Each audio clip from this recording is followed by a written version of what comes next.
Honorable Passaris. Thank you, Madam Speaker, for giving me this opportunity to speak to this historic supplementary budget. But before I go to the budget, I want to say that yesterday was a very sad day for my county. From the daytime when there was demonstrations, we saw the residential areas of Pipeline, and through the night, the residential areas of Zimmerman in Roysambu being tear-gassed, houses and apartments. It's a highly congested area, high populace. I spoke to the member for Roysambu this morning, Honorable Mwafrika, and he was equally disturbed by what was going on. I spoke to the acting IG, Douglas Kanja, and the Nairobi RPC, Bungei. And, Bungei said to me that, look, Esther, it becomes very difficult when you're having people trying to go to a protected area, and there are all roads leading to that protected area where there's also refineries which could cause more damage if somebody tried to tamper with them. So, it's a thin line. And it takes me back to what's going on in the Middle East, where we see the casualties of women and children because of a war that shouldn't really be there. And I really want to appeal to the Gen Zs. You have done a historic thing in this country. You are our children. I have 2 Gen Zs in my family, and almost every member of parliament here has Gen Zs in their households. And we listen to them and we hear them. And we understand where they're coming from. And they came out to the streets because the first thing they wanted was the finance bill to be withdrawn. And it was withdrawn. And then they wanted the president to go on X. And the president went on X. And then they wanted the cabinet to be dismissed. And the president dismissed the cabinet. And now there's a hue and cry about why do we bring back the same people. At one point, I actually asked the Gen Zs, can you put your list together of possible people that you think could be able to come in and help with the leadership? There was no such list coming out.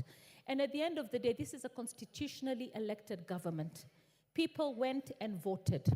And they voted for the representatives that are in the House. Every 5 years, we have that opportunity to vote.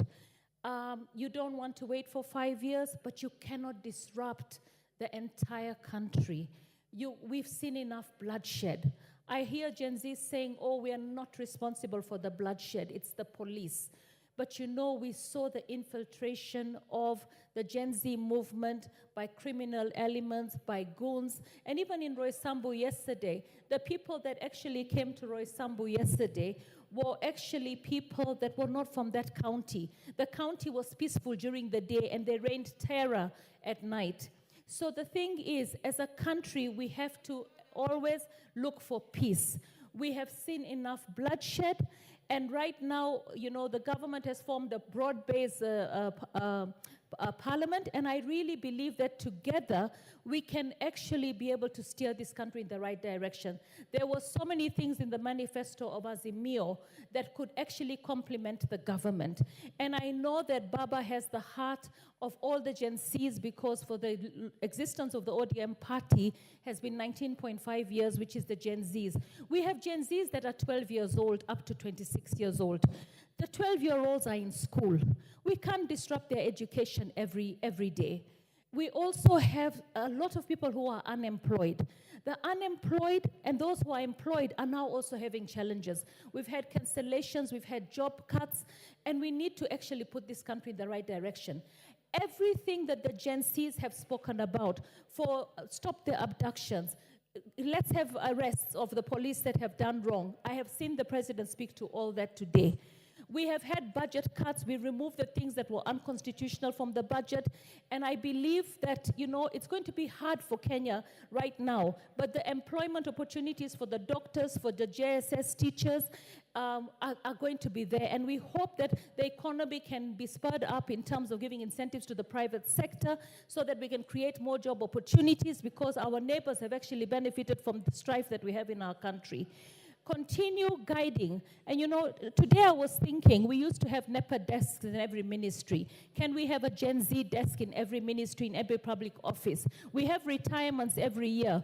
Austerity measures might not open out jobs for us, but if we can at least employ some Gen Zs in every ministries and have them run in the Gen Z's desk, they can make sure that they're the eyes and the ears for the president. Because structures of government sometimes are actually so bent on doing things wrong that we need the elements of the Gen Zs within there. In the counties can really help. If the counties were able to actually raise their revenue by reducing the amounts that they've been charging, they will be in a position then to be able to get more revenue, and as a result, actually lessen the burden on the people and be able to actually deliver more services. All round, we know that the Gen Zs are asking for more governance, they are asking for more accountability, they are asking for more action when it comes to corruption, they are asking for an end to opulence, they are asking for questions about how people became as rich as they are in such a short period. I mean, for me, I've been driving the same car I've been driving for the last 13 years. Sometimes I also question, how do people who come into parliament already have helicopters? We have questions that need to be answered, and I really pray that the president will deal with it decisively. We also see a hand of political meddling. An early politician, past and present, who's actually fueling the instability of this country, they need to be questioned and arrested. Any police that actually went beyond his mandate and did the wrong thing needs to be also arrested. There is a lot of healing to be done. The mothers who've lost their children are in pain. I have seen children saying how much they hate the government, how much they hate the parliamentarians, how much they hate everything. But you know what? We need to turn that hate into constructive ways of running this country. This country belongs to all of us. From independence, when the Mau Mau freedom fighters fought for this country, to today, there has been struggle after struggle. I myself in 2017 actually dealt with 97 bodies in this county. I actually was on the street, tear gassed over and over again till I could do it no more. It took me years of post-traumatic stress disorder to be able to deal with the smell of tear gas. I also want to say that we're going to be asking questions that the Gen Zs wants answers. What is that pink substance that is being taken through the water bowsers? Is that used in other countries? Is it ISO certified? Is it safe? Are we creating a health hazard coming in the future? There are questions that need to be answered, and we as your members of parliament will ask them.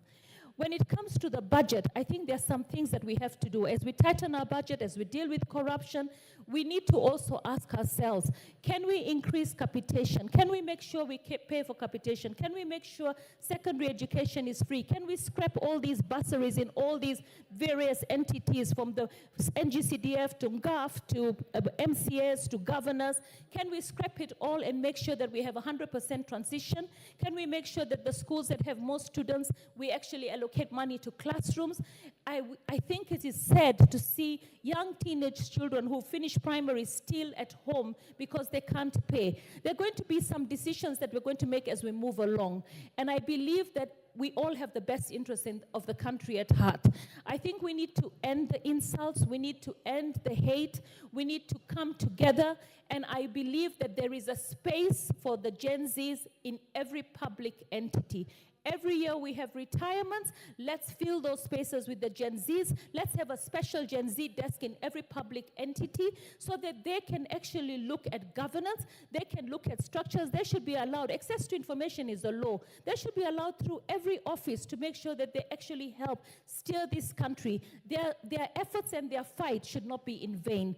Those who died should not be in vain. I think it's about time that we consider Gen Zs as we look to replace those who've retired. The Gen Zs, I celebrate you, and I am sorry for all the pain we have caused you. And I really pray that we can work together for the goodness and the greatness of this nation. Thank you.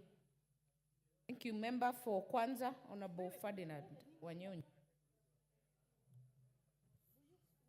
Well, Madam Speaker, thank you very much. Having sat here from 2 o'clock, and as somebody mentioned, I don't know what happened, but that's for another day. I just want to ECHO, I think we have talked about this. My input in this particular supplementary budget is that, of course, we know why we are doing this. I've been here 3 times, Madam Speaker, and this is a very unique supplementary budget because we are doing it after, of course, before we have the budget itself. Therefore, I think we are just having the inputs, and I think the chairman and other people should actually take into consideration